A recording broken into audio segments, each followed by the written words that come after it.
Assalamualaikum warahmatullahi wabarakatuh. Salam sehat, salam sukses, dan salam bahagia untuk seluruh Sobat SR dan para pemirsa setia channel Sultan Rahmat Detektif Misteri Gaib dimanapun Anda berada. Berjumpa kembali dengan kami di channel ini, dan kami akan terus berbagi pengetahuan tentang dunia metafisika.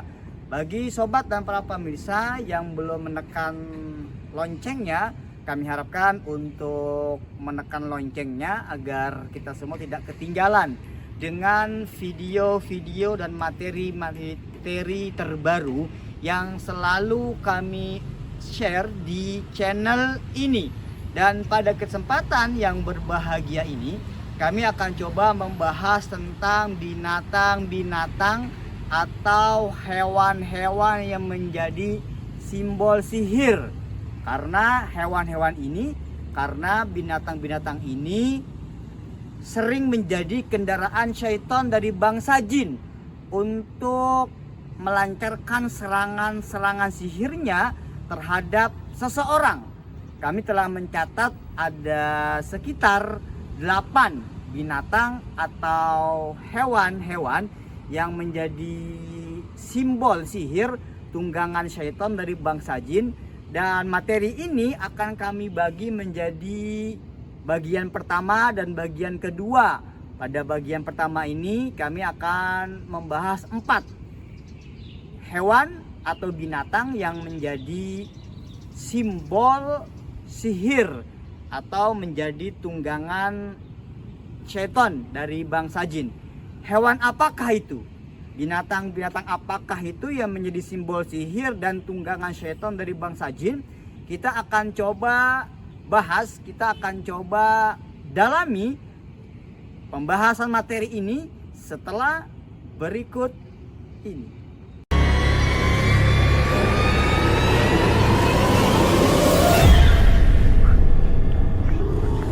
Sobat SR dan para pemirsa setia channel Sultan Rahmat Detektif Misteri Gaib, berjumpa kembali dengan kami. Dan kami akan melanjutkan pembahasan tentang hewan-hewan, binatang-binatang yang menjadi simbol dari perbuatan sihir yang menjadi tunggangan dari syaitan dari bangsa jin. Ada beberapa berdasarkan hadis-hadis Rasulullah tentang hewan dan binatang yang menjadi tunggangan syaitan bangsa jin yang menjadi simbol dari perbuatan sihir yang dilakukan oleh sang dukun.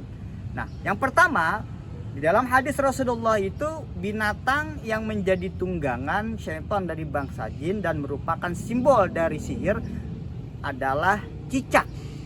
Nah, cicak ini ada macam-macam jenisnya itu. Ada yang berwarna putih, ada yang berwarna burik-burik.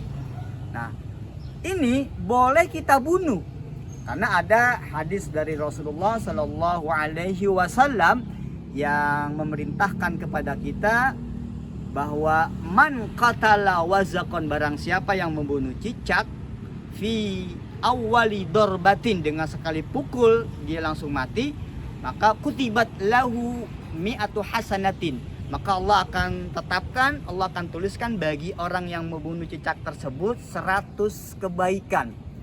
Nah, cicak ini merupakan simbol daripada sihir tunggangan syaitan dari bangsa jin.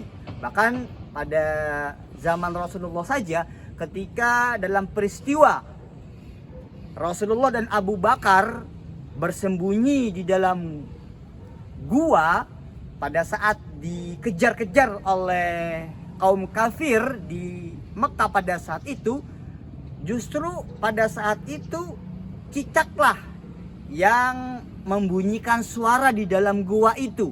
Padahal laba-laba saat itu dengan izin Allah sudah membuat jaring-jaringnya, tetapi cicak yang di dalam gua dia bersuara. Ini menandakan bahwa di dalam gua ada orang. Tetapi dengan izin Allah akhirnya para kaum kafir musyrikin yang mengejar Nabi ini tidak masuk ke dalam gua tersebut. Kemudian yang kedua, dalam hadis Rasulullah yang menjadi simbol sihir dan tunggangan syaitan dari bangsa jin adalah ular. Apalagi ular jenisnya yang berwarna hitam. Ya, di dalam hadis Rasulullah, apabila kalian menemukan ular di dalam rumah, maka kata Rasulullah, fakhriju 'alaiha salasan. Maka berikan peringatan kepada ular itu, usir sampai 3 kali. Kalau Anda sudah melakukan peringatan, Anda sudah melakukan pengusiran terhadap ular yang tiba-tiba ada di rumah Anda, maka faktuluhu, Anda boleh membunuh ular tersebut. Dan kami pernah juga mendengar sebuah cerita dari beberapa para peruqyah yang ketika diruqyah itu muntah, kemudian keluar dari mulut dan muntahnya itu ular kecil berwarna hitam, kemudian pergi dan akhirnya menghilang. Bahkan kami juga pernah mendapatkan sebuah tamu yang dia bercerita kepada kami ketika dia mengalami persoalan sihir dalam kehidupannya. Jadi menemukan sosok ular di selimutnya, di kasurnya, yang secara logika itu tidak mungkin, mustahil. Bagaimana ular itu bisa masuk ke dalam kamarnya padahal tertutup dengan rapat pintu kamar dan pintu rumahnya. Sobat SR dan para pemirsa, kemudian yang ketiga, binatang atau hewan yang menjadi simbol sihir dan tunggangan syaitan dari bangsa jin yang selanjutnya adalah tikus. Nah, tikus ini kenapa dia menjadi tunggangan syaitan? Karena tikus ini memberikan banyak mudarat, bahaya kepada bangsa manusia. Di zaman Rasulullah saja, ini tikus itu dia akan sering menumpahkan lampu-lampu yang terbuat dari bara api. Karena di zaman Nabi tidak ada listrik, makanya mereka banyak menggunakan obor, banyak menggunakan lampu yang terbuat dari bara api.